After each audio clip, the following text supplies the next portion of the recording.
panalangin ko sa Kanya na natupad. Kasi may mga, nung time na hindi pa ako masyadong nakakilala sa Panginoon, may mga taong hindi ko sinasadya siguro na nasaktan ko, hindi ko alam, ganon.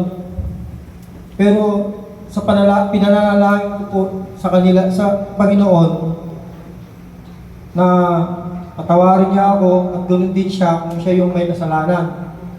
Pero alam niyo po, sa pananalangin ko yun, kahapon at sa nung nakaraang araw, nakita ko po ang pagtupad ng Panginoon. Pag ang panalangin mo talaga ay mabuti, makakamtan mo. Kasi nakita ko po kung paano siya ngumiti sa akin, di kagaya dati. Pag nagkikita kami, mararamdaman mo talaga, may hinanakit siya. Pero pag lagi mo pinanalangin, talaga matutupad pag mabuti. Ganun din po kahapon yung kasama mong referee,